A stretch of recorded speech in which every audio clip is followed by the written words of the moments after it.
ngasi ayuk pung nipan ga minit tara ga taruk phawa phairengi tara ga humdoi ni pali matungdi tara mari ni palani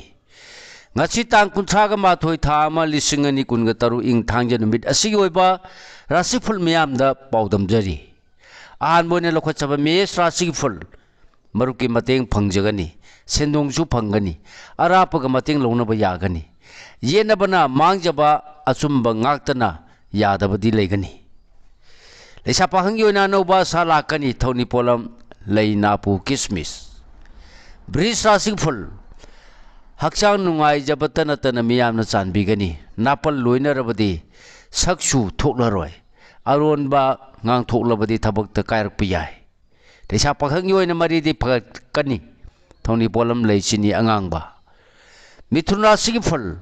nachak naran chakhut kani sendong su yamna leigani anoba thoramda khuchau thaba yagani saunaba amadi anam tanbadi pharoi leisa pakhangi oina laibak phai thoni polam leisini angangba karkara sigphal ningmadumok pangma ngamjagani tawbata bumina takba insin bangai ganu khana chainaba yawa maramdadi yaurunu ingthana leitho leisa pakhangi oina mai pakani thoni polam leisini angangba singra sigphal लौसिंग तानसिनबा नचाना नाय चावखटपा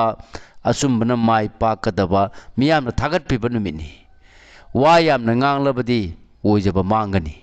leisa pakhangi oina ningjaba thungani thoni polam lei higo kanyara sikful ngakanba madi khuchau thaba apang tarani angambana di chanbiba nasak naransu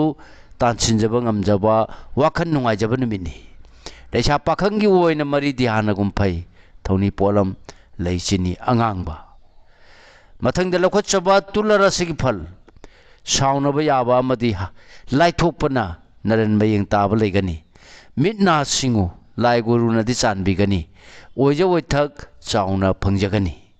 leisa pakhangi oina wakhan nungaigani thoni polam leisini angangba brisira sigphal singnaba amadi kiba thado u nangi misangna hengani arangarak phangjagani losing chawbagi wa tadaradi aruwa wa tuthukanu leisa pakhangi oina mai pakani thoni polam leinapu kismis dhanu rasi gi phal matam mangdanaba ningba khuding panganu yengnaba su misang oirakpa yaba lei